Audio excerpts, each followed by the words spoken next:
Guten Abend. Schön, dass ihr da seid. Schön, dass ihr bei diesem wunderschönen Wetter tatsächlich euch Zeit nehmt, ja, in dieses Webinar vorbeizuschauen. Die erste Frage, wie immer, könnt ihr mich gut hören? Ich habe nämlich einiges an dem Setup umgebaut und es wäre doch von Vorteil, wenn ich auch zu verstehen wäre.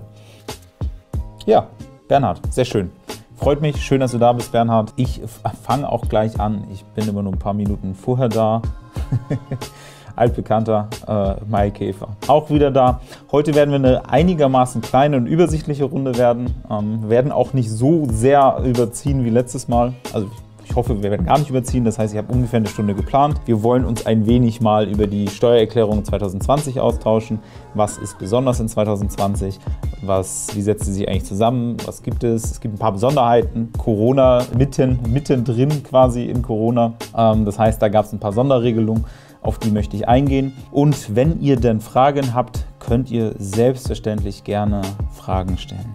Ansonsten, ja, same procedure like every Dienstag. Wir haben in diesem Webinar, auf diesem Kanal, jeden Dienstag 17 Uhr einen Livestream. Ja, sorry Maikäfer, heute nicht. Ich kriege immer ein bisschen Ärger, beziehungsweise ehrlicherweise, du warst doch jetzt auch ein paar Mal da. Du weißt, dass irgendwann ist die Kamera aus, weil sie überhitzt ist und das würde ich heute gerne vermeiden und deswegen denke ich tatsächlich, dass wir in maximal einer Stunde durch sind.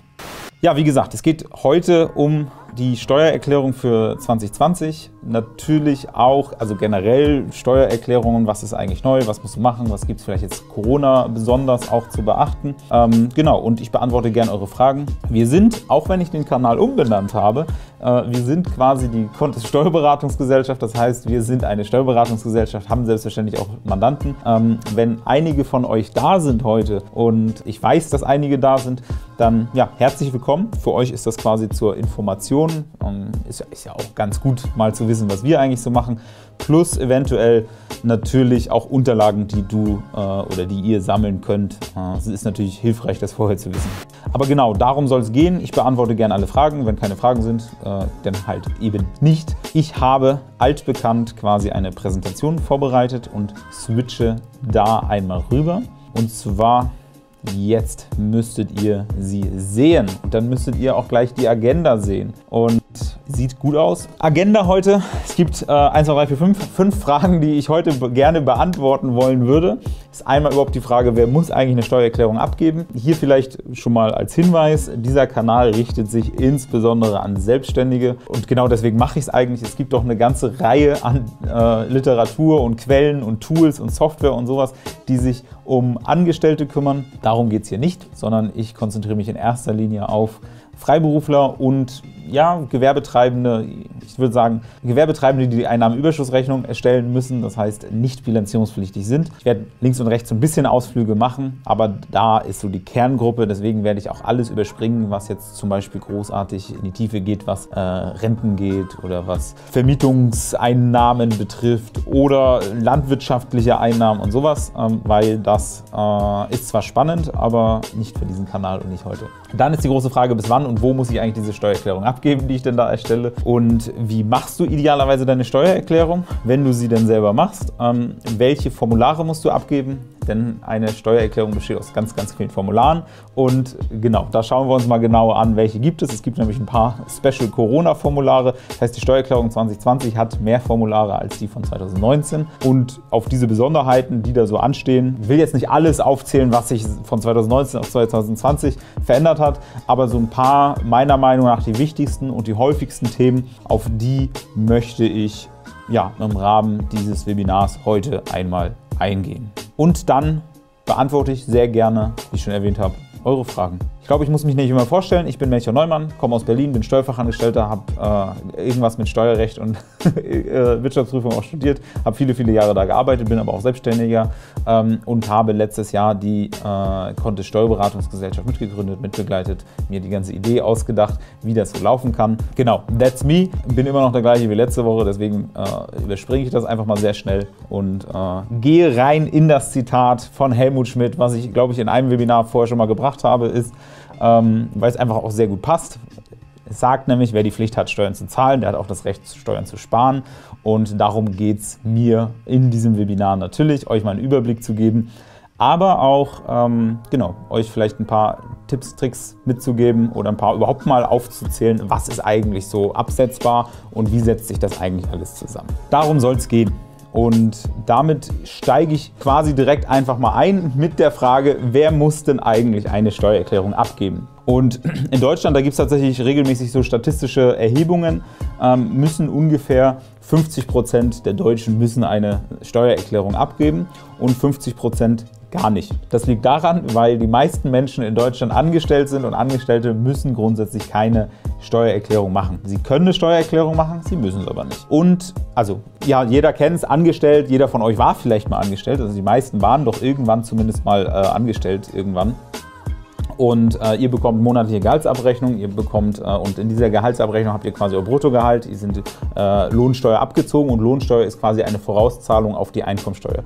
Und diese Vorauszahlungen haben abgeltenden Charakter, das heißt, eure Schuld dem Staat gegenüber ist damit abgegolten. Und ja, dann werden noch Sozialversicherungen abgezogen und so weiter und damit seid ihr quasi mit dem Staat quitt. Wenn es gut für euch ist, das heißt, wenn ihr erwarten könnt, dass ihr Geld wiederbekommt, dann empfiehlt es sich natürlich sehr, die Steuererklärung zu machen. Wenn nicht, dann lasst ihr es einfach bleiben und habt dadurch auch keine Verpflichtung. Es ist auch nicht so, dass ihr, wenn ihr ein Jahr mal eine Steuererklärung gemacht habt, euch dann dazu verpflichtet, sie jedes Jahr immer wieder zu machen. Voraussetzung, ihr habt halt nur Einnahmen aus Angestellten-Tätigkeit und Kapitaleinkünfte sind ebenfalls abgegolten. Da kennt man das sogar umgangssprachlich als Abgeltungssteuer, das heißt die Kapitalertragssteuer. Das heißt, wenn du jetzt bei einer Bank bist, Zinsen bekommst, zieht die Bank meistens schon 25% ab und das ist quasi einmal Pauschale und eine Vorauszahlung auf die Einkommensteuer. Das heißt, wenn du nur angestellt und also Angestellten-Tätigkeit hast und Kapitaleinkünfte hast, dann musst du keine Steuererklärung machen. Bei Kapitaleinkünften gibt es eine Einschränkung, und zwar, wenn die Bank das nicht gemacht hat. Das heißt, wenn die Bank die ganze steuerliche Abwicklung nicht gemacht hat, dann trifft das nicht zu. In der Praxis, auch wenn ich jetzt unsere Mandanten anschaue, gibt es insbesondere so Besonderheiten, wenn es zum Thema Kryptowährung kommt. Ich weiß nicht, vielleicht sind ihr, die da seid, könnt ihr mal reinschreiben, ob ihr irgendwas mit Bitcoin, Ethereum, mit Dogecoin, wie auch immer zu tun habt. Wäre ich tatsächlich mal daran interessiert, dann könnte man da noch mal ein bisschen tiefer einsteigen. Für heute in der ganzen Tiefe wird das den Rahmen sprengen, aber wenn da grundsätzlich Interesse ist, dann können wir da generell noch mal auch eine separate Session machen. Aber da ist das ganz häufig so, dass die steuerlich noch nicht richtig erfasst sind von der Plattform, wo ihr sie halt gerade gekauft habt. Das heißt, dies ist zwar irgendwie eine Kryptowährung, sie sind aber steuerlich anders zu behandeln und deswegen sind die, wenn du jetzt Kryptowährungseinnahmen hast, Gewinne gemacht hast, letztes Jahr, der Kurs ist ja ganz gut gestiegen, dann wirst du trotzdem eine Steuererklärung machen müssen. Und jetzt habe ich ganz viel drumherum geredet und vorher gesagt, dass dieser Kanal richtet sich in erster Linie an Selbstständige. Selbstständige müssen immer quasi eine Steuererklärung machen, vollkommen unabhängig vom Gewinn oder Umsatz. Und das ist schon mal eine wichtige Info, weil das höre ich auch ganz häufig in Gesprächen, gerade mit Neugründern, die glauben, solange sie noch keine Einnahmen haben, müssen sie keine Steuererklärung machen. Oder solange sie irgendwie unter 10.000 € pro Jahr sind, also es gibt so einen Grundfreibetrag, in diesem Jahr beträgt er 9.744 €. Letztes Jahr war der ein bisschen niedriger, der steigt jedes Jahr so ein bisschen an. Sind Sie der Ansicht, dass Sie denn keine Steuererklärung machen müssen? Oder dass Sie eventuell, weil Sie Kleinunternehmer sind, keine Umsatzsteuererklärung machen müssen? Das ist falsch. Es müssen grundsätzlich immer Steuererklärungen gemacht werden, weil für das Finanzamt ist ein Unterschied, ob du eine Steuererklärung machst oder ob du Steuern zahlst. Du musst auf jeden Fall die Steuererklärung machen, weil erst danach kann das Finanzamt quasi ja entscheiden, dass du tatsächlich auch keine Steuern zu zahlen hast. Deswegen ist vollkommen egal, wie viel Umsatz oder Gewinn du letztes Jahr gemacht hast. Wenn du selbstständig warst und selbstständig heißt freiberuflich oder gewerbetreibend, dann musst du eine Steuererklärung abgeben. Das ist für dich meistens auch ganz gut. Das heißt, wenn du überhaupt noch keine Umsätze gemacht hast, dann hast du aber vielleicht ja doch ein paar Kosten gehabt und hast sogar einen Verlust gemacht. Und das ist für dich ganz gut, weil diesen Verlust aus deiner Selbstständigkeit kannst du unter Umständen gegenrechnen gegen Gewinne aus anderen Einkunftsarten. Andere Einkunftsart könnte zum Beispiel Angestellten-Tätigkeit sein. Das habe ich am Anfang meiner Selbstständigkeit gemacht. Ich war 5, 6 Jahre, waren fast 6 Jahre, war ich nebenberuflich selbstständig und hauptberuflich angestellt und in meinem Hauptberuf habe ich ein Bruttogehalt verdient und da wurden mir quasi die Lohnsteuer abgezogen, das abgegolten quasi. In meiner Selbstständigkeit habe ich aber die ersten 3 Jahre Verluste gemacht. Also ja gut, im 3. Jahr war ich so bei plus minus 0, aber die ersten 2 Jahre habe ich definitiv Verluste gemacht und konnte diese Verluste aber verrechnen mit dem Gewinn aus meiner Angestellten-Tätigkeit, was dafür gesorgt hat, also ich musste nur auf die Differenz, ich nehme mal einfach plastische Beispiele. Ich habe 50.000 € Bruttogehalt verdient, habe 10.000 € Verlust gemacht mit meiner Selbstständigkeit und habe deswegen nur ein Einkommen von 40.000 € gehabt. In meiner Gehaltsabrechnung wurde aber Steuer abgeführt, als wenn ich 50.000 € verdient hätte, weil das ist ja auch das, was ich in meiner Angestellten-Tätigkeit verdient habe. Aber ich kann in der Steuererklärung genau das geltend machen. Das heißt, insbesondere dann, wenn du Verluste machst und andere Einkommensquellen hast, dann solltest du zu deinen Gunsten unbedingt eine Steuererklärung machen. Also sollte an dir gelegen sein, dass du es machst. Wenn du es nicht machen willst, Pech gehabt, musst du tatsächlich trotzdem machen. Selbstständige kommen da nicht drum herum. Außerdem gibt es noch eine ganze lange Liste, wann du auch dazu verpflichtet bist. Und vielleicht generell noch mal kurz ausgeholt, wenn du verheiratet bist und ihr gemeinsam eine Steuererklärung macht und nur ein Ehepartner ist selbstständig, auch dann müsst ihr komplett eine Steuererklärung machen.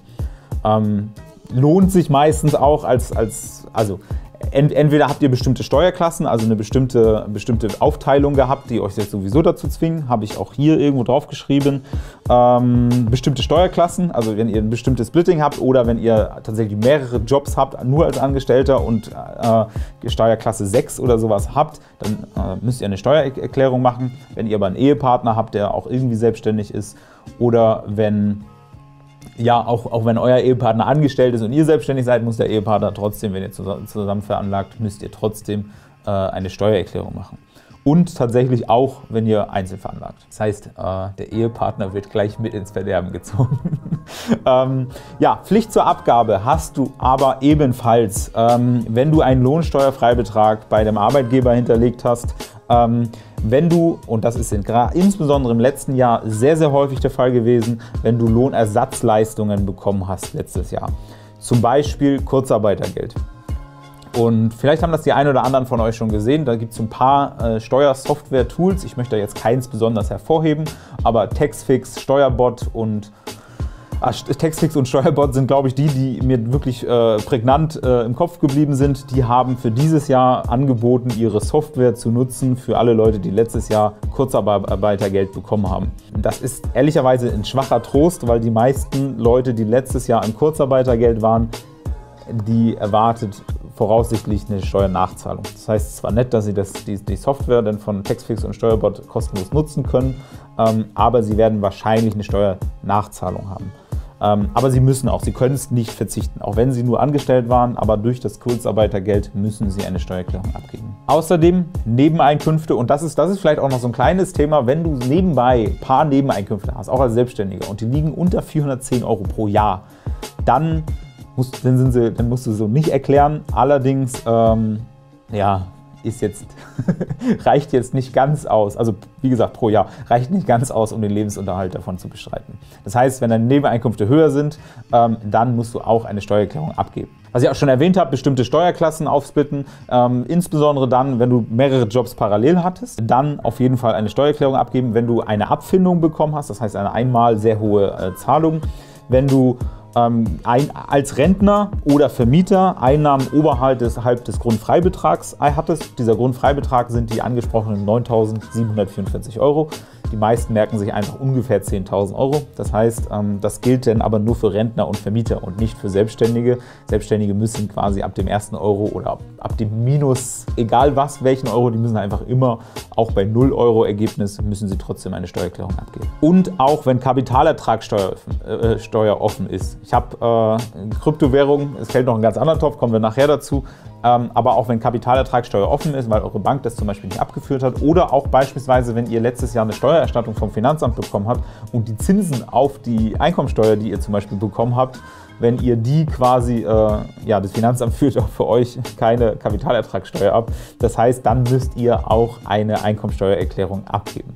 Und über die Einzelveranlagung bei Ehepartnern habe ich schon gesprochen, aber auch die Zusammenveranlagung, wenn einer quasi eine Steuererklärung abgeben muss, dann ist der andere gleich mit drin.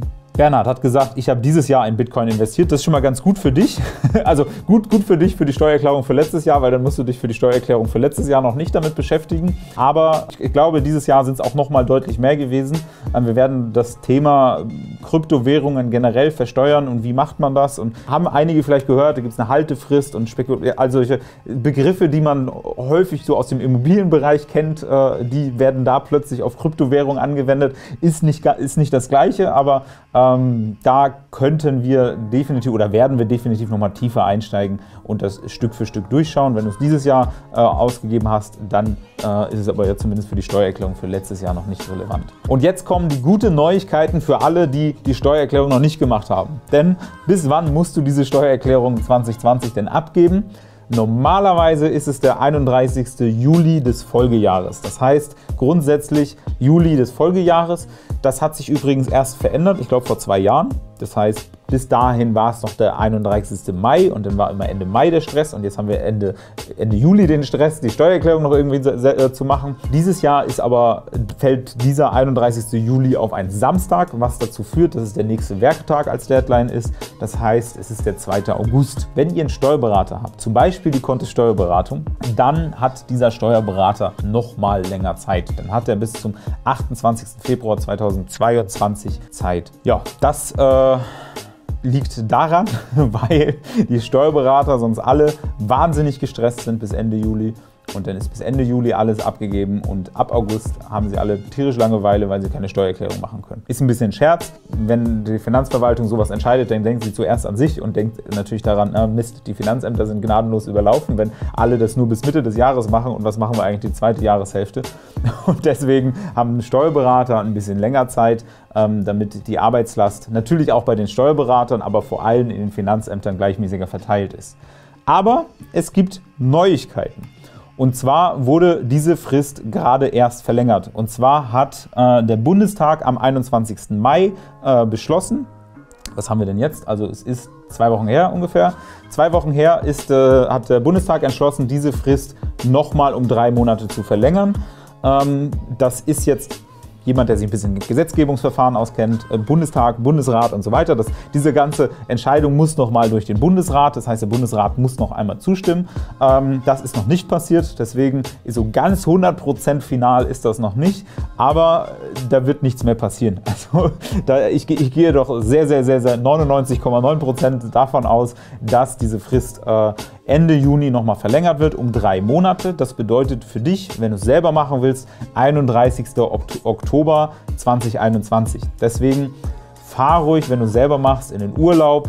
Lass die Steuern sein. Du musst jetzt nicht deinen Sommerurlaub damit verbringen, deine Steuererklärung zu machen. Aber wenn du Steuerberater hast, dann hast du noch mal viel mehr Zeit. Dann ist die Deadline tatsächlich erst der 31. Mai nächsten Jahres für die Abgabe der Steuererklärung für letztes Jahr. Also wirklich 1,5 Jahre später. Das liegt insbesondere an Corona. Auch für 2019 wurde die Frist übrigens erheblich verlängert für Steuerberater. Bis letztes Jahr war das noch für die Selbstabgeber, war das noch eine normale Frist. Aber für 2019 gab es schon eine erhebliche Fristverlängerung für Steuerberater und jetzt einmal für alle 3 Monate länger. Auch das ist in erster Linie darin begründet, dass die Finanzämter jetzt vielleicht im Homeoffice nicht ganz so effizient gearbeitet haben wie manch einer von uns. Das heißt, ja, die haben jetzt einfach einen großen Arbeitsstau und gerade dadurch, dass 19 verlängert wurde, müssten sie jetzt in kürzerer Zeit die 2020 Fälle bearbeiten. Werden sie so nicht hinbekommen und um die ganze Arbeitslast so ein bisschen besser zu verteilen, gibt es jetzt diese 3 Monate Aufschlag. Aber, und das ist wichtig, du musst sie selbstverständlich nicht nutzen. Du kannst selbstverständlich sofort deine Steuererklärung abgeben, falls du es nicht sowieso schon gemacht hast. Und auch wenn du quasi einen Steuerberater hast, uns zum Beispiel beauftragt hast, dann kannst du selbstverständlich deine Steuererklärung auch früher abgeben. Das ist so ein bisschen auch so für dich so vielleicht so ein Taktieren und überlegen, wie viel kriegst du in Erstattung, musst du was nachzahlen, wie sieht das eigentlich aus. Manchmal gibt es auch generell gute strategische, taktische Gründe, eine Steuererklärung möglichst spät abzugeben, zum Beispiel wenn du über bestimmte Umsatzgrenzen bist und beispielsweise jetzt bilanzierungspflichtig geworden bist, dann könnte es zum Beispiel Sinn ergeben, deine Steuererklärung eher kurz vor der Deadline abzugeben. Wenn du jetzt eine große Steuererstattung erwartest und du brauchst gerade die Liquidität, dann solltest du natürlich zusehen, dass du die Steuererklärung möglichst zeitnah erledigt bekommst. Sind dazu Fragen? Hi, Tobi. Tobi als Zuschauer das erste Mal dabei. Die letzten Male saß er immer hinter der Kamera. Schön, dass du da bist. Genau.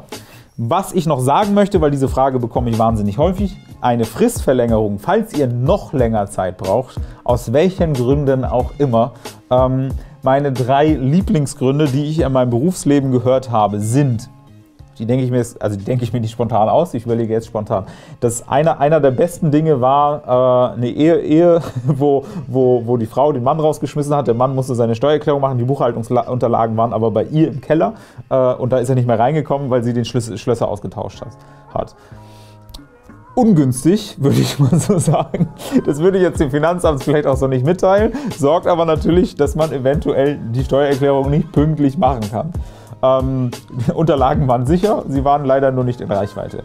Ein anderes, was tatsächlich durchaus auch regelmäßig mal vorkommt, ist irgendwo Hochwasser, Keller vollgelaufen, Unterlagen vernichtet. Auch ungünstig, auch schon häufig vorgekommen.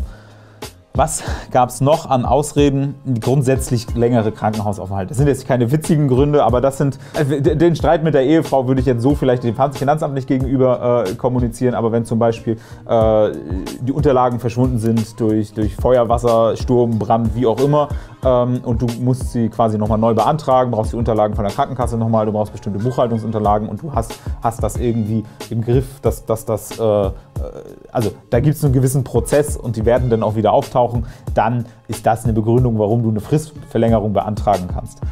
Was außerdem auch gut funktioniert, funktioniert im Sinne von als Argumentation, was genehmigt wird, ist zum Beispiel eine längere Krankheit, zum Beispiel Krankenhausaufenthalte, aber auch große Umzüge, wo dann die Buchhaltung irgendwo in dem letzten Karton verstaut ist und sowas. Das sind alles Gründe, wo ihr einen Antrag stellen könnt auf Fristverlängerung, wenn euch auch der 31.10. Dieses Jahr nicht ausreichen soll. Und wenn ihr das beantragt, müsst ihr einfach einen Brief schreiben, also es gibt jetzt keinen Vordruck, kein Formular oder so, was ihr ausfüllen sollt. Das heißt, ihr schreibt einfach einen Brief, stellt einen Antrag und bittet um Bestätigung. Das wird in der Regel, wurde das früher relativ häufig genehmigt. Dieses Jahr, ich habe ehrlicherweise halt noch keine Erfahrung, weil die Frist ist noch nicht rum. Die Finanzämter sind aber grundsätzlich, also die Tonalität und die intern sind sie angehalten, nicht mehr so kulant zu sein, wie sie vielleicht noch vor 2-3 Jahren waren. Das hat 2 Gründe. Erster Grund ist, die ganze Frist wurde sowieso schon verlängert vom 31.05. auf den 31.07. Das heißt, es gab sowieso schon 2 Monate länger und jetzt gab es nochmal 3 Monate länger. Das heißt, vor ein paar Jahren musstest du es bis zum 31.05. machen und jetzt hast du 5 Monate länger Zeit. Natürlich kann es jetzt sein, dass du es dir für Oktober aufgespart hast, den Spaß der Steuererklärung, und jetzt bist du ausgerechnet im Oktober krank. Das kann natürlich passieren und dann wird das auch stattgegeben, aber grundsätzlich sind die Finanzämter dazu angehalten, diese Anträge nicht mehr so wohlwollend zu bearbeiten, wie sie es vielleicht noch vor ein paar Jahren gemacht haben. Du hast allerdings tatsächlich eine Möglichkeit, wenn diese Deadlines verstrichen sind. Das heißt, wenn du jetzt sagst, oh Gott, Steuererklärung, das habe ich noch nie pünktlich hinbekommen, kann ich dir tatsächlich einen Geheimtrick verraten, und zwar beauftrage halt einen Steuerberater. Das heißt, wenn du am 1. November schweißgebadet aufwachst und denkst so, oh Gott, meine Steuererklärung habe ich nicht geschafft, dann ruf uns an, denn ein Steuerberater hat einfach nochmal 7 Monate länger Zeit.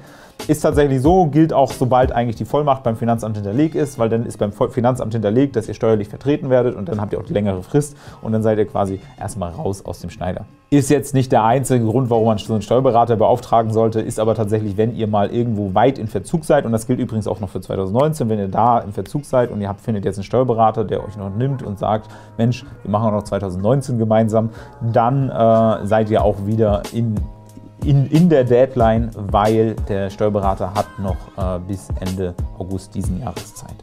Wo muss die Steuererklärung abgegeben werden? Eigentlich relativ selbsterklärend, bei deinem Finanzamt natürlich.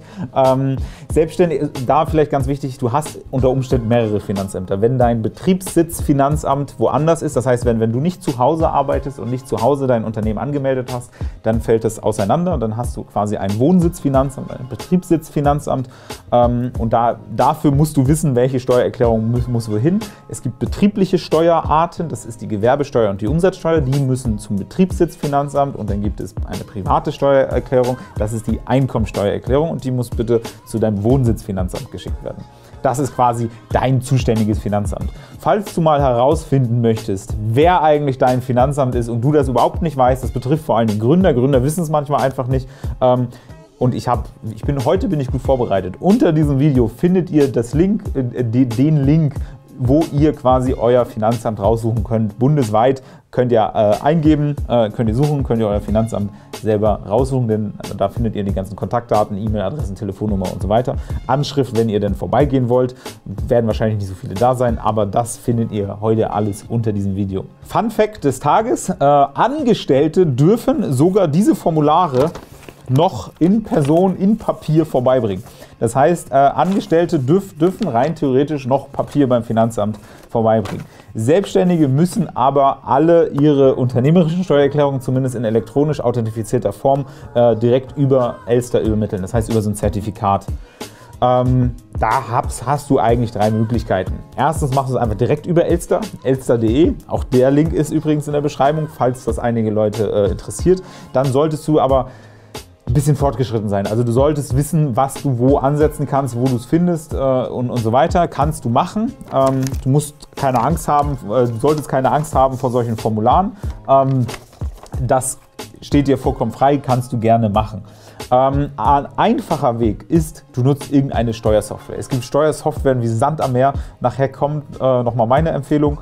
Aber was fällt mir ein? Taxfix, Smartsteuer, Steuerbot, Wundertax. Dann gibt es noch so Tax Professional, Viso, Steuern, Steuersparerklärung, wie auch immer. Aldi, Lidl, Penny, alle verkaufen irgendwie ihre Steuererklärungssoftware. Die gehen grundsätzlich alle. Mit all diesen Dingen kannst du deine Steuererklärung machen.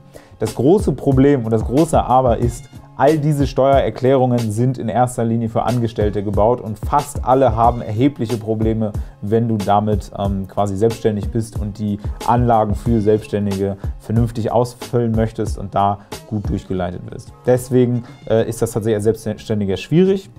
Das ist quasi die zweite Möglichkeit und die dritte Möglichkeit ist, dein Steuerberater macht es für dich, dann musst du dich nämlich gar nicht um Elster Online und Lizenz und Zertifikat und musst du dich alles gar nicht kümmern, kannst es einfach dem Steuerberater geben und der kümmert sich um alles. Das geht natürlich auch. Ja, eben, kommen wir zu dem Punkt, und wie machst du die ganze Kiste, habe ich schon gesagt, outsourcen. Ich kenne einen guten Steuerberater, ausschließlich nur für Selbstständige, das sind wir selbst. Das heißt, wenn du dich dafür interessierst, dass wir dir deine laufende Buchhaltung und deine Steuererklärung für letztes Jahr machen oder auch selbstverständlich auch für dieses Jahr, dann findest du auch unter diesem Video einen Link, da findest du alle Informationen, da kannst du dir ein kostenloses Beratungsgespräch buchen und so weiter. Lass uns erst mal kennenlernen und wenn es dann passt, dann machen wir es zusammen. Wenn du es selber machen willst, haben wir das Problem, dass fast alle Tools irgendwie nicht für Selbstständige gebaut sind. Dann haben wir tatsächlich ein Problem. Teilweise ist das noch nicht mal in der Beschreibung der Tools enthalten. Das heißt, du fängst fleißig an, die Buchhaltung zu machen, dann sitzt du da eine halbe Stunde und dann fällt dir auf, Mist, die können ja gar keine Selbstständige. Stand aber so auch in der Kommunikation nach draußen nicht wirklich drin. Super, super ärgerlich und deswegen meine persönliche Empfehlung, und die meine ich wirklich vom Herzen, das ist das Setup, mit dem ich quasi meine ganze Familie schon verpflege seit Jahren. Das kann ich euch sagen, dass das, was man am meisten hört in seinem Leben als Steuerfachmensch, ist immer von Freunden, Bekannten, Familie, Nachbarn, Hund vom Nachbarn und so weiter, ist immer, ach wie praktisch, dann kannst du mir ja bei der Steuererklärung helfen. Das habe ich schon so oft gehört in meinem Leben und habe deswegen für den Hund meiner Nachbarn und meine Eltern und Geschwister und alle quasi immer auch selbstverständlich irgendwie unterstützt bei der Steuererklärung. Und meine absolute Empfehlung, und jeder, der selbstständig ist in meinem Umfeld, sind zum Beispiel tatsächlich meine Eltern beide, sind beide selbstständig und da ist meine absolute Empfehlung immer LexOffice für die laufende Buchhaltung, für die Umsatzsteuervoranmeldung, für die zusammenfassende Meldung und so weiter. Hat eine sehr gute Integration mit dem Fontes Banking, mit der Banking-App, plus Smartsteuer. Smartsteuer, weiß ich aus sicherer Quelle, konzentriert sich auch immer mehr auf Selbstständige, weil die natürlich auch erkannt haben, dass fast die gesamte Konkurrenz immer auf Angestellte, auf Rentner, auf Soldaten, auf Pensionäre, auf Studenten, auf wen auch immer gehen und nicht auf Selbstständige. Und deswegen Shoutout an Smartsteuer und in Kombination mit LexOffice funktioniert das sehr, sehr gut, weil du die LexOffice-Daten quasi mit einem Klick an Smartsteuer übertragen kannst und dann hast du diese Anlage EUR, das heißt die Gewinnermittlung der Einnahmenüberschussrechnung, schon quasi automatisch bei Smartsteuer drin. Wir arbeiten mit denen nicht so direkt zusammen. Ich empfehle sie tatsächlich einfach nur, weil es gut ist. Nicht ganz so gut wie ganz abgeben. Hi, ist doch super, der Weg zum papierlosen Büro. Ich hoffe doch inständig. Ich weiß nicht, was du meinst, dass die Verlege verbrannt sind. Auch okay. Sowieso ist Corona der Digitalisierungstreiber überhaupt. Du benutzt Quicksteuer Deluxe. Oder ich weiß nicht, ob du es benutzt oder ob du es kennst. Quicksteuer kenne ich auch. Habe ich mir tatsächlich aber noch nicht ganz im Detail selber angeschaut. Deswegen kann ich dazu inhaltlich nicht sagen. Alle anderen Tools, die ich aufgezählt habe ich alle in Account, habe ich mir alle angeguckt. Jetzt kommen wir zu der großen Frage, welche Formulare musst du eigentlich so abgeben? Grundsätzlich so zum Strukturaufbau einer Steuererklärung. Eine Steuererklärung besteht aus verschiedenen Formularen. Ich habe jetzt ehrlicherweise nicht alle möglichen Formulare ausgedruckt. Das in Anführungszeichen wichtigste Formular ist dieses wunderschöne Formular. Meinst du mich mit papierlosen Büro? Ich hoffe nicht. Ich habe extra für dieses Webinar mich vorbereitet und habe einen Hauptvordruck für die Einkommensteuererklärung 2020 ausgedrückt. Da müssen angegeben werden allgemeine Angaben, also über dich persönlich, Anschrift, Steuer-ID, ausgeübter Beruf für deine Ehepartner. Du musst deine Kontoverbindung angeben. Da muss eventuell die Angaben über den Steuerberater eingetragen werden. Einkommensersatzleistung, Unterschrift und so weiter. Also das sind wirklich so die ganz groben Eckstammdaten. Wer bist du denn überhaupt? Das ist der Hauptvordruck und ansonsten setzt sich so eine Steuererklärung aus diversesten Anlagen zusammen. Und hier ist ganz wichtig, und das ist sowieso immer verwirrend, wenn man das erste Mal so vor Formularen sitzt, aber auch generell das erste Mal vor so Software sitzt. Du musst nicht alles abgeben, sondern immer nur das ausfüllen und abgeben, was auf dich zutrifft. Die erste große Verwirrung im Leben eines Selbstständigen ist der Fragebogen zur steuerlichen Erfassung. Den füllst du immer aus, wenn du dein Unternehmen anmeldest. Auch da füllt man gefühlt nur so 10 bis 20% aus und lässt den Rest leer. Das verunsichert viele Menschen und ich habe ungelogen, bestimmt einmal, zweimal die Woche erzähle ich Menschen, dass das alles in Ordnung ist und richtig ist, was sie da tun, dass das vollkommen richtig ist, das meiste leer zu lassen. Und das ist aber tatsächlich bei Steuererklärungen auch so, wenn du dir dann tatsächlich mal die Mühe machst, diese Formulare anzuschauen oder wenn du es über Elster Online machst, dann wird da natürlich viel gezeigt. Alle Tools sind da ein bisschen intelligenter und smarter und trotzdem wirst du dich da in erster Linie lange durchklicken und Dinge leer lassen. Und jetzt gehe ich einfach mal im Detail durch die einzelnen, quasi durch die Struktur und den Aufbau der Formulare durch. Hier sind jetzt viele Formulare drin aufgelistet, es sind aber auch nicht alle. Und ich werde auch nicht auf jeden wahnsinnig tief eingehen, weil das einfach komplett den Rahmen sprengt. Und ich habe tatsächlich auch schon mal ein Webinar gegeben, wo ich auf ich würde mal sagen, 3 wichtigsten Möglichkeiten eingegangen bin, Steuerkosten geltend zu machen. Und zwar einmal auf die Sonderausgaben, einmal auf die außergewöhnlichen Belastungen und einmal auf die Betriebsausgaben.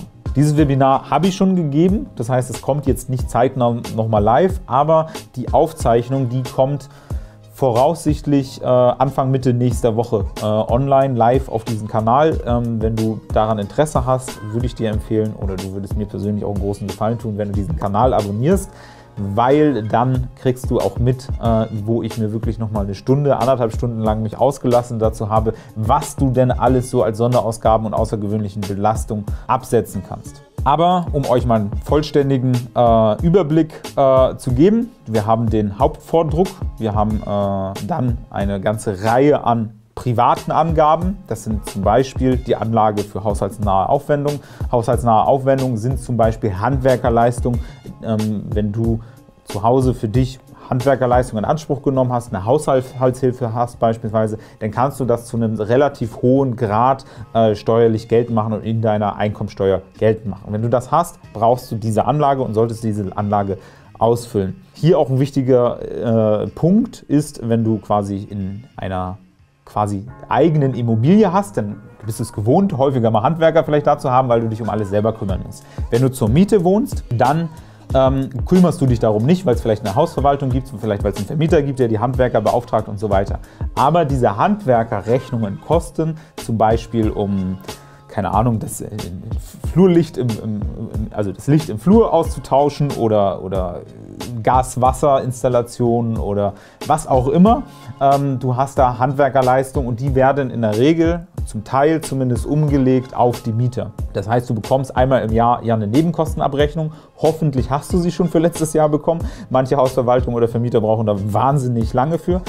Aber in dieser Nebenkostenabrechnung sind tatsächlich aufgeführt die Handwerkerrechnungen, die auf dich entfallen. Das heißt, wenn du in einem Haus wohnst, wo 4 Mietparteien sind, dann gibt es da eine genaue Aufschlüsselung, wie viel Handwerkerleistung quasi auf dich entfallen. Und diese Kosten aus der Nebenkostenabrechnung kannst du zum Beispiel in der Anlage haushaltsnahe Aufwendungen geltend machen. Das ist vielleicht was ganz Neues. Das wissen nicht unbedingt immer alle, deswegen erwähne ich es hier nochmal. Anlage Sonderausgaben ist ein riesengroßer Pool. Sonderausgaben sind Krankenversicherungen, Pflegeversicherungen, alle möglichen Ausgaben. Dazu gibt es, wie gesagt, schon mal ein separates Video. Außergewöhnliche Belastungen habe ich auch in dem separaten Video, das bald nochmal live kommt, also ein komplettes Webinar, wo ich darauf eingegangen bin, was du da alles absetzen kannst. Da schaust du am besten da einmal rein. Ansonsten sind außergewöhnliche Belastungen insbesondere vor allen Dingen Arztrechnungen, Quittungen und so weiter.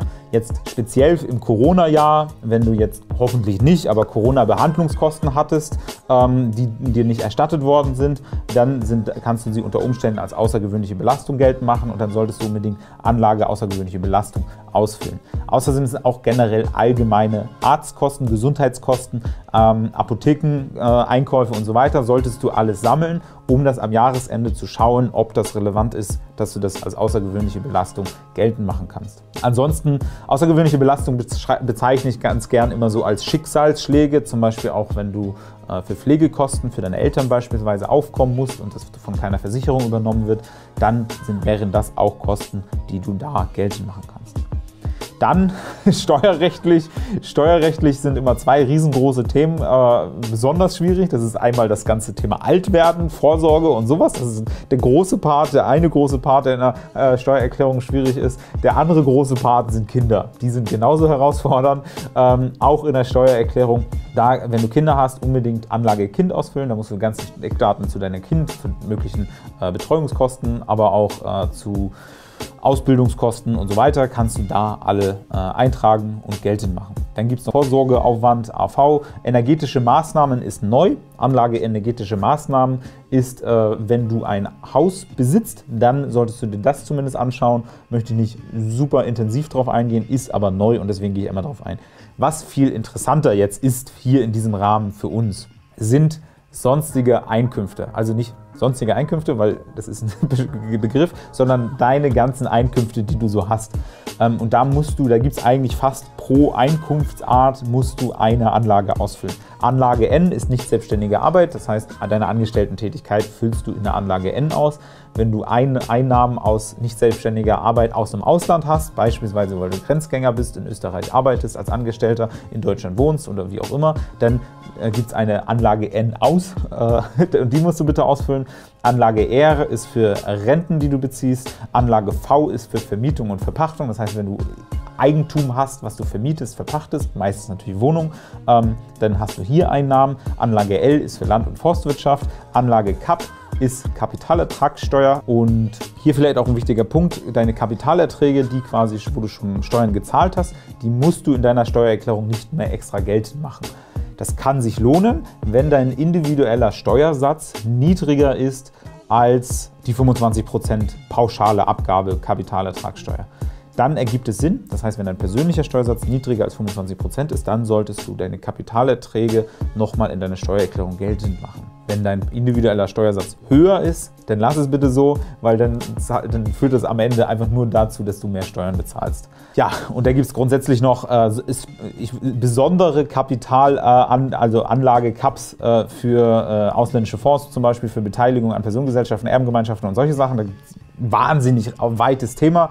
Nehme ich vielleicht einmal auf in das ganze Thema, in das Webinar, wenn wir uns sowieso auch über Kryptowährungen und so beschäftigen. Denn, das ist das Special, Anlage SO, das SO steht für sonstige Einkünfte. Das sonstige Einkünfte ist zum Beispiel private Veräußerungsgeschäfte. Das heißt, wenn du etwas hast und mit Gewinn verkaufst, dann ist das unter bestimmten Bedingungen steuerpflichtig.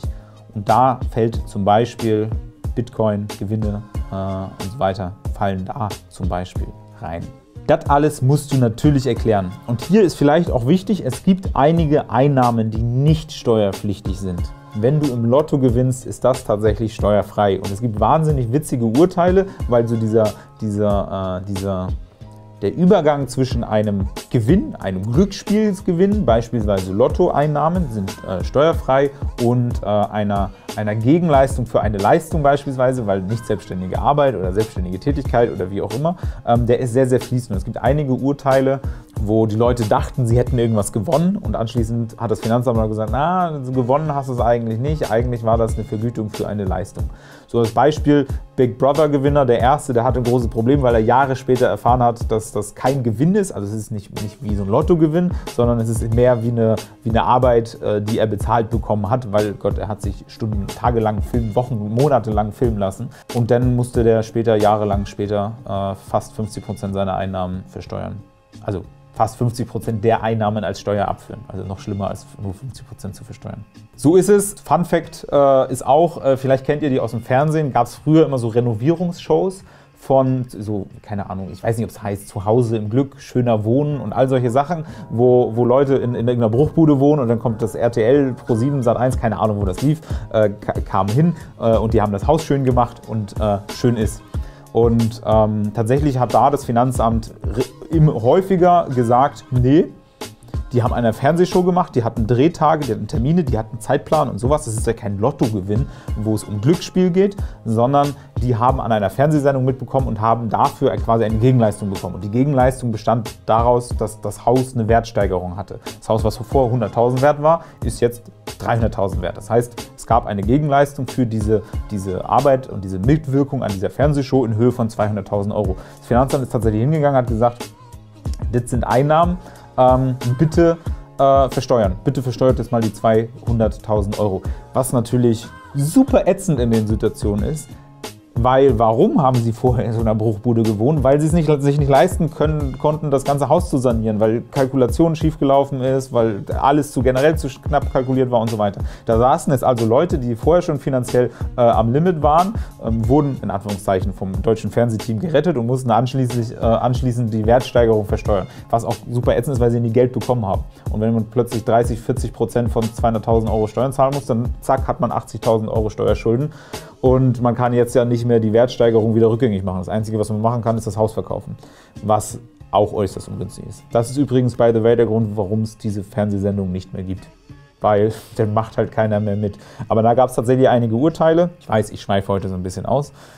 Ich versuche den Rahmen zu halten. Naja, ich kriege es aber hin in der vorgegebenen Zeit. Aber das ist so der Fakt. Es ist aber tatsächlich nicht alles steuerpflichtig. Aber du kannst davon ausgehen, wenn du in Deutschland irgendwo erheblich Geld verdienst oder auch einen Vermögenszuwachs hat, weil Einkommen muss nicht immer nur Geld sein, sondern kann auch was anderes sein. Und fürs Finanzamt ist zum Beispiel so eine Kryptowährung auch kein Geld, sondern ist es halt etwas anderes.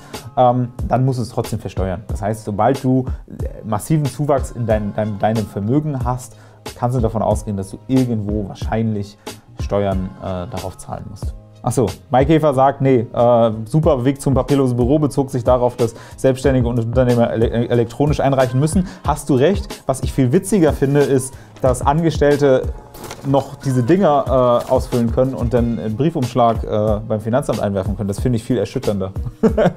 Maikäfer, ach ja, bitte noch ein Hinweis auf die außergewöhnlichen Belastungen. Die sollte man auf jeden Fall angeben, auch wenn man unter den zumutbaren Belastungen liegt. Wird doch vielleicht nachträglich anerkannt.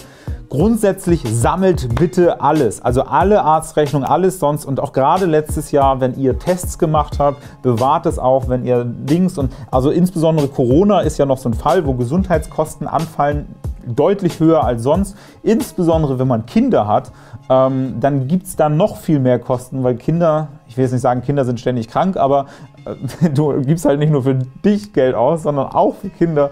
Wenn du da Kosten hast und auch teilweise Fahrtkosten hast in Verbindung mit quasi den Gesundheitskosten, die du da hast, bewahrt das alles aus, tragt das trotzdem alles ein. Was Maikäfer auch noch sagt, nicht alles wirkt sich sofort 1:1 mit der Steuer aus, weil es gibt einen gewissen Betrag, der mal als zumutbare Belastung quasi belastet sein kann oder darf. Und dann wirkt sich das nicht direkt aus. Ich würde euch trotzdem immer empfehlen, sammelt den ganzen Mist, wenn ihr einen Steuerberater habt, also wenn ihr unsere Mandanten seid, sammelt das auf jeden Fall, schickt uns das. Und wenn ihr unsere Kunden seid, dann habt ihr wahrscheinlich vielleicht sogar auch schon eine Merkliste, Checkliste bekommen, was ihr alles sammeln solltet. Wenn nicht, schreibt uns bitte in der Contest-App und dann schicken wir euch die Checkliste, also fragt einfach nach der Checkliste für die Steuererklärung. Dann schicken wir euch die nochmal zu. Also sammelt alles, gibt uns das alles und auch wenn ihr selbst eure Steuererklärung macht, tragt es bitte ein. Das hat Maikäfer nochmal ganz richtig erkannt. Bernhard schreibt, kann man, wenn man nicht zur Abgabe einer Steuererklärung verpflichtet ist und die Abgabefristen versäumt hat, noch eine Steuererklärung abgaben, als Angestellter für das Jahr 2018 jetzt noch? Eine sehr gute Frage. Ja, als Angestellter kannst du tatsächlich 4 Jahre zurückgehen. Das heißt, du kannst für 2018 noch locker abgeben, 2017 auch noch abgeben. Du kannst tatsächlich als Angestellter, wenn du nicht verpflichtet bist, kannst du bis zu 4 Jahre zurückgehen. Wenn du wirklich Kosten hast, die du absetzen kannst, dann solltest du es eigentlich auch unbedingt tun. Also bitte auf jeden Fall machen. Dann gibt es ein paar Anlagen, die insbesondere Selbstständige ausfüllen müssen. Und da gibt es 2 wichtige, und zwar entweder bist du freiberuflich registriert oder als Gewerbetreibender registriert. Und als Freiberufler, und das ist manchmal verwirrend, als Freiberufler bezeichnet sich das Finanzamt immer als selbstständig. Und wenn du gewerblich, also selbstständig bist, aber als einen Gewerbeschein hast, dann bezeichnet dich das Finanzamt nicht als selbstständig, sondern als Gewerbetreibender. Das heißt, das Finanzamt unterscheidet zwischen selbstständiger und gewerblicher Tätigkeit und nicht, für die ist Selbstständigkeit nicht der Überbegriff und dann sagt dann gewerblich und freiberuflich, sondern sie sagen selbstständig und gewerblich. Das heißt, du füllst einfach das aus, was auf dich zutrifft. Das heißt, als Freiberufler füllst du Anlage S aus und als Gewerbetreibender füllst du Anlage G aus. Was ihr beide ausfüllen solltet, ist die Anlage EÜR. EÜR ist Einnahmenüberschussrechnung, das ist ein Formular, in dem ihr quasi euren Gewinn ermittelt. Das findet ihr, wenn ihr eure Buchhaltung selbst macht, zum Beispiel mit LexOffice, findet ihr unter Reports, unter Auswertung, gibt es die Übersicht Anlage EÜR und da hast du eigentlich die ganzen Jahreszahlen, die du einfach übertragen kannst. Wenn du bei uns Mandant bist, brauchst du das nicht machen. Du kannst gerne, wenn du deine EÜR sehen willst, schreib uns einfach, dann schicken wir sie dir zu, aber dann füllen wir für dich quasi die Anlage EÜR aus. Was wichtig ist, und das ist speziell jetzt für dieses Jahr, letztes Jahr gab es ja Corona-Hilfen, insbesondere für Solo-Selbstständige ganz schön viele. Und es gibt jetzt quasi einmalig, wahrscheinlich gibt es das auch für dieses Jahr, deswegen nicht ganz einmalig, aber es gibt es quasi einmalig für die Corona-Phase, das kann ich schon so sagen, gibt es die Anlage Corona-Hilfen. Und die muss ausgefüllt werden. Das heißt, idealerweise, also in der ganzen Begründung, die überall steht, musst du die Anlage Corona-Hilfen ausfüllen, auch wenn du keine Corona-Hilfen bekommen hast. Damit erklärst du quasi, dass du halt keine bekommen hast. Genau. Wichtig ist, wenn du sie bekommen hast und wieder zurückgezahlt hast, auch da gibt es ja inzwischen einige, die quasi erst die Corona-Hilfe beantragt haben, erst bekommen haben und später wurde das nochmal genauer gesagt, für wen und für was wer eigentlich antragsberechtigt ist und dann haben sie gemerkt, oh, ich war ja gar nicht antragsberechtigt, haben das Geld wieder zurücküberwiesen, auch ausfüllen, aber ihr tragt da natürlich dann 0 ein, weil einmal Geld hin, einmal Geld zurück gibt es da nicht. Das heißt, das wird quasi verrechnet und ihr müsst keine Steuern zahlen. Denn diese Corona-Hilfen sind steuerpflichtig. Das heißt, ihr zahlt, wenn ihr jetzt Gewinne gemacht habt oder beispielsweise ihr wart selbstständig und wart auch angestellt und ihr seid grundsätzlich über den Grundfreibetrag und ihr habt aber die Corona-Hilfen bekommen, müsst ihr auf diese Corona-Hilfen Einkommensteuer zahlen. Kann man halten, wie man will, kann man gut finden, kann man schlecht finden. Ihr werdet zumindest nicht drum herum kommen. Das heißt, ihr müsst da, meistens waren es ja ganz am Anfang die Soforthilfe, die es gab, 9.000 €, natürlich auch später Überbrückungshilfe 1, 2, 3, 4, 5, 6, 7 und Novemberhilfe und alles, was es da sonst noch so gab. Das bitte genau schauen, wo ihr das angebt, aber grundsätzlich sind Corona-Hilfen steuerpflichtige Einnahmen gewesen. Maikäfer, nein, die hast du nicht bekommen. Tja, Maikäfer, dann musst du dich langsam mal outen, nachdem ich immer noch nicht genau weiß, wer du eigentlich bist, aber in jedem Webinar dabei bist und ich finde das hervorragend, wie aktiv du bist und super gerne. Wir lassen uns auch gerne telefonieren, dann gehen wir die Liste durch. Ansonsten schreib uns tatsächlich ganz gerne. Sag, Melchior hat es im Webinar versprochen. Das hassen zwar alle Kollegen, weil ich immer irgendwas in dem Webinar verspreche, aber genau, schreib uns mal bitte, dann kriegst du die Liste. Aber gerade wenn du jetzt auch bei außergewöhnlicher Belastung scheinst ja doch grob Bescheid zu wissen, was du absetzen kannst. Und Reinke, Bernhard auch geantwortet, ja, kannst du machen, stimmt so, sehr schön, danke für deine Hilfe. Ansonsten, was ist besonders in diesem Jahr? Ich gucke auf die Uhr, ich kriege das gut in einer Stunde hin. Heute, was ist besonders bei der Steuererklärung 2020? Es gibt ein paar Sachen, die neu sind. Es gibt ein paar Sachen, die zu beachten sind. Es ist aber ehrlicherweise gemessen daran, wie die ganze Welt und die ganze Wirtschaft in Schockstarre verfallen ist für fast ein ganzes Jahr, einigermaßen übersichtlich, was besonders ist. Das erste habe ich schon erzählt, es gelten neue Fristen oder jetzt einmalige Fristen. Ihr müsst die Steuererklärung später abgeben. Das zweite habe ich auch schon erzählt, ist die Anlage Corona-Hilfen, die bitte jeder von euch, wenn ihr selbstständig wart, ausfüllt. Dann gibt es neu, habe ich in einem anderen Kontext auch schon mal erzählt, es gibt eine Homeoffice-Pauschale. Das ist für euch ganz interessant, weil der Gesetzgeber hat sich gedacht, naja, bisher gab es sonst für Angestellte auch so Pendlerpauschalen. Es gab, ja generell konnte man Fahrtkosten, Reisekosten und so weiter geltend machen. Und es gibt relativ strikte Vorschriften, wann man Kosten für sein Homeoffice absetzen kann. Dazu habe ich übrigens auf diesem Kanal auch schon mal ein Video gedreht. Das heißt, wenn du dich generell dafür interessierst, wie man das Homeoffice absetzen kann und wie du vielleicht auch deutlich mehr absetzen kannst, dann schau dir das Video unbedingt einmal an. Aber selbst wenn dein Homeoffice diesen Anforderungen nicht gerecht wird, das heißt, wenn du keine Ahnung, aus dem Bett arbeitest oder auf der Couch am Couchtisch oder wie auch immer. Das heißt einfach nichts von den Vorschriften eines richtigen Arbeitszimmers erfüllst, kannst du trotzdem 5 € pro Arbeitstag, an dem du zu Hause gearbeitet hast, als Ausgabe geltend machen. Das Ganze ist leider gedeckelt auf 600 €. Das heißt, wenn du letztes Jahr 250 Tage zu Hause gearbeitet hast, kannst du nicht 1.250 € absetzen, sondern es ist halt gedeckelt auf 600 €. Das gilt übrigens für letztes Jahr und für dieses Jahr und ist auch quasi Corona-Special. Das heißt, es wird nach Corona irgendwann wieder abgeschafft. Wer weiß, ob es das noch nächstes Jahr gibt. Ich hoffe nicht. Ich hoffe, wir sind durch das ganze Drama. Aber für letztes Jahr und für die Steuererklärung letztes Jahr kannst du das definitiv absetzen. Was bleibt und auch neu ist, und zwar seit dem 1.1. dieses Jahr, Computer, das heißt so Laptops und so weiter, können sofort als Aufwand behandelt werden, egal wie teuer. Wenn ihr jetzt euch einen von den, gestern war Apple-Konferenz, hat Apple irgendwas Neues vorgestellt oder so? Ich weiß, dass Apple vor so ein paar Wochen so neue iMacs und so vorgestellt hat. Ich möchte jetzt nicht für Apple-Werbung machen, ihr könnt auch irgendwas anderes Teures kaufen. Ihr müsst nämlich Computer nicht mehr abschreiben. Ihr könnt Computer sofort als Aufwand behandeln, auch wenn sie 5.000 € gekostet haben. Das ist neu seit dem 1.1. dieses Jahr.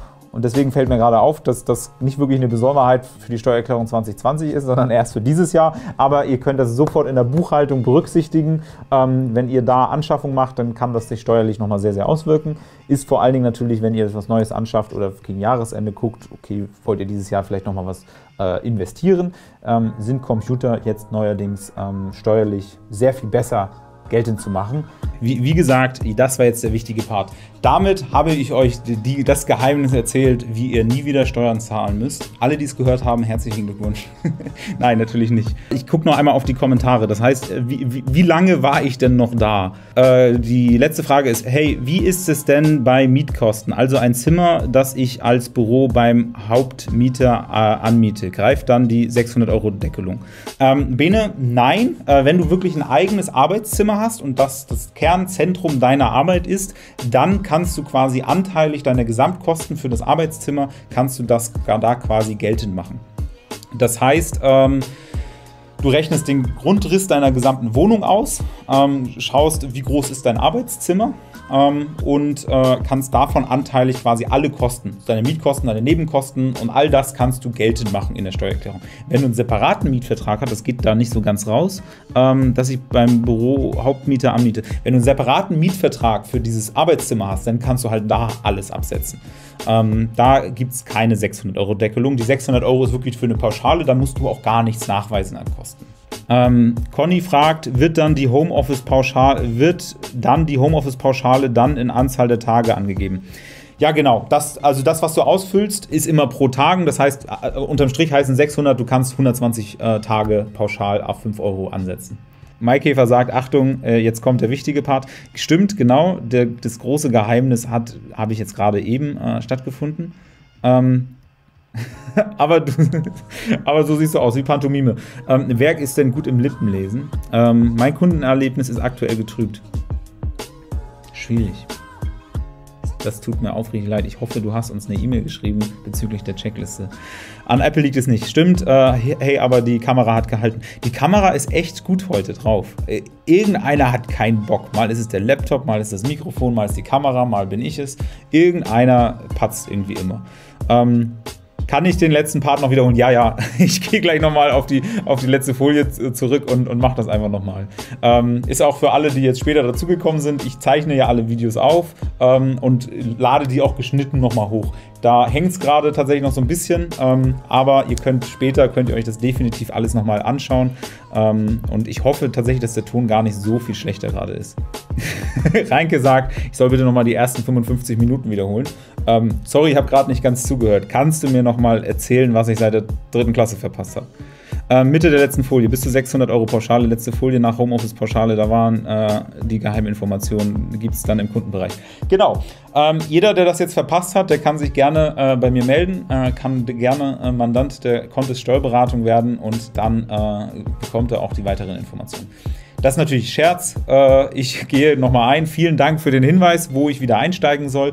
Der nächste Punkt ist nämlich tatsächlich interessant, aber beim Vortragen ist mir aufgefallen, dass das Fake ist, weil ich gesagt habe, es sind Besonderheiten in der Steuererklärung 2020. Das ist gelogen. Ich muss über die Computer schon gesprochen haben, weil da ging es ja um die Apple-Entwicklerkonferenz. Aber ich erwähne es trotzdem noch einmal der Vollständigkeit halber. Computer müssen nicht mehr abgeschrieben werden. Computer können vollständig in den Aufwand gebucht werden. Egal wie teuer sie waren. Das heißt, wenn ihr einen 5.000 € iMac kauft, dann ist es trotzdem sofort Aufwand und ihr müsst ihn nicht wie noch bis Ende letzten Jahres über 3 Jahre verteilen. Warum ist das Fake News? Weil ihr das natürlich jetzt, weil es erst seit 1.1. Jahr dieses Jahr gilt, das heißt, ihr könnt das jetzt für die laufende Buchhaltung, das heißt, jetzt ab sofort könnt ihr das umsetzen, aber erst für dieses Jahr, für Computer, die ihr eventuell letztes Jahr angeschafft habt, ist das leider nicht möglich. Und was auch super ärgerlich ist, ihr müsst die Computer, die letztes Jahr angeschafft habt, trotzdem über 3 Jahre verteilen, weil ihr habt ja letztes Jahr ein Drittel abgeschrieben, dieses Jahr ein Drittel und dann müsst ihr nächstes Jahr noch ein Drittel abschreiben. Hilft euch also leider nicht für die Steuererklärung für letztes Jahr, aber für die laufende Buchhaltung. Was auch wichtig ist, und ich erwähne das einfach nur, weil das gerade in der öffentlichen Diskussion und auch in allen Berichten und Tipps und Hinweisen und so weiter, Spiegel, Online, Zeit, FAZ, Focus Money und all diese haben jetzt gerade die nächsten Wochen und Monate kommen sie alle mit den ganzen Steuertipps, weil das halt gerade ein präsentes Thema ist. Da ist das Thema Kurzarbeitergeld einfach ein sehr, sehr präsentes Thema, weil jeder, der Kurzarbeitergeld bekommen hat letztes Jahr, muss dieses Jahr eine Steuererklärung abgeben. Wenn du quasi beispielsweise nur angestellt warst und dieses Jahr gegründet hast und das letztes Jahr, habe ich eben auch schon erwähnt, du kannst als Angestellter noch 4 Jahre zurückgehen. Das heißt, wenn du für letztes Jahr beispielsweise aufgrund der Kurzarbeiterregelung Steuer nachzahlen musst, hast du aber auch noch die Möglichkeit, das Jahr davor und davor und davor auch noch abzugeben. Und wenn du dann eine Erstattung bekommst, dann kommst du vielleicht auf plus minus 0 raus. Habe ich hier nur erwähnt, weil die meisten von euch werden ja irgendwie selbstständig sein. Habe ich hier jetzt einfach nochmal erwähnt, weil das einfach ein sehr, sehr präsentes Thema gerade ist. Sehr schön finde allerdings ist, der Entlastungsbetrag für Alleinerziehende hat sich rückwirkend erhöht. Das werden die meisten Leute von euch wissen, wenn ihr alleinerziehend seid, das heißt Kinder habt und die Kinder alleine erzieht, gibt es da quasi einen Entlastungsbetrag, weil Alleinerziehende haben es nicht immer einfach. Und insbesondere im letzten Jahr war doch einiges schwierig für die Alleinerziehenden mit Beruf, Homeoffice irgendwie zu managen, Homeschooling, Kita zu, alles zu. Und das fand ich tatsächlich schön, weil das eine erhebliche Erhöhung war. Dieses Jahr hat der Gesetzgeber gesagt, wir erhöhen diesen Entlastungsbetrag für Alleinerziehenden rückwirkend für letztes Jahr von 2.100 € auf 4.008 €. Das ist fast eine Verdoppelung. Finde ich sehr gut. Das heißt, wenn ihr Kinder habt, alleinerziehend seid, dann ist das für euch definitiv attraktiv, denke ich. Außerdem, und das werden auch die meisten mitbekommen haben, die Kinder zu Hause haben, es gab einen Corona-Kinderbonus, den müsst ihr auch in eurer Steuererklärung angeben. Das ist kein steuerpflichtiges Einkommen wie die Corona-Sofort-Sonderhilfe und so weiter. Das heißt, das ist tatsächlich ein Bonus gewesen und nicht am Ende, ich gebe dir einmal Geld und nehme dir anschließend die Hälfte wieder weg in Form von Steuern. Der liegt tatsächlich bei euch. Aber vielleicht wissen es einige von euch, bei Kindern wird grundsätzlich immer eine günstige Prüfung durchgeführt. Das macht entweder die Software, mit der ihr die Steuererklärung das macht. Wir machen es natürlich für unsere Mandanten, aber das würde das Finanzamt auch quasi von Amts wegen machen. Da wird immer geschaut, was ist günstiger. Ist das Kindergeld günstiger für dich oder es gibt auch einen Kinderfreibetrag. Der Freibetrag ist quasi ein gewisser Betrag, der steuerfrei gestellt ist und das kann auch günstiger sein als Kindergeld. Und dann wird es quasi verrechnet und wird die günstigere Lösung für euch gewählt. Bei dem Kinderfreibetrag, das lohnt sich meistens, wenn ihr höhere Steuersätze habt, weil dann, also ja, wenn ihr einen Betrag habt und 40% davon an Steuern spart, ist natürlich günstiger, als wenn ihr einen Betrag habt und dann spart ihr 10% davon an Steuern. Eigentlich selbst erklären und es wird immer gegen das einmal ausgerechnet, wie viel würdet ihr damit sparen und wie viel würdet ihr einmal mit dem Kindergeld sparen oder wird das günstigere genommen. Das geht inzwischen, also das geht auch gar nicht anders, das würde sogar, selbst wenn ihr es nicht machen würdet, würde das Finanzamt das für euch machen. Das ist im Wesentlichen das, was ihr verpasst habt. War jetzt leider nicht die absolute Geheimtipp, wie ihr jegliche Steuerzahlung reduziert und nie wieder eine Steuererklärung abgeben müsst. Der Tipp, wie ihr nie wieder eine Steuererklärung abgeben müsst, ist einfach, schreibt mir an steuern@contest.com. Wir unterhalten uns einmal und ihr werdet Mandant bei uns. Ansonsten findet ihr mich auf LinkedIn, ihr mich aber auch hier. Ich drehe regelmäßig Videos. Da gab es noch eine Frage, die möchte ich auch nochmal beantworten. Gilt das Ganze für Computer oder auch für Telefone, Telefonanlagen und Smartphones? Das gilt tatsächlich nur für Computer und Computersoftware. Das heißt tatsächlich auch Smartphones sind ausdrücklich ausgenommen. Leider. Nachher wird dann Kamera und Mikro zusammengeschnitten. Ja, genau so. Ich habe jetzt genau so gesprochen, dass ich das da drüber legen kann. Und Smartwatches, aka Apple Watch, auch das ist eher kein Computer. Das heißt, auch da wirst du die nicht sofort quasi abschreiben können. Allerdings Apple Watch also abschreiben musst du ja generell erst ab einem gewissen Betrag und eigentlich müsste so eine Apple Watch unter dem Betrag liegen, das heißt, die müsstest du sowieso eigentlich sofort in Aufwand buchen müssen. Ich weiß im Augenblick nicht, wie das Pricing aussieht, deswegen kann ich dir dazu das leider nicht sagen. Ansonsten, nachdem hier die Technik ein nach dem anderen wegbricht, muss ich leider sagen, wenn auch jetzt gerade keine Fragen reinkommen, ich weiß auch gar nicht mehr, ob ihr mich noch hört. Wenn ihr mich noch hört, dann danke ich euch für eure Aufmerksamkeit. Ich versuche das zunächst mal irgendwie nochmal zu fixen und besser hinzubekommen. Allerdings ist es heute auch echt warm und ich kann da nicht der Kamera nicht verdenken, dass die keinen Bock mehr hatte uns zu.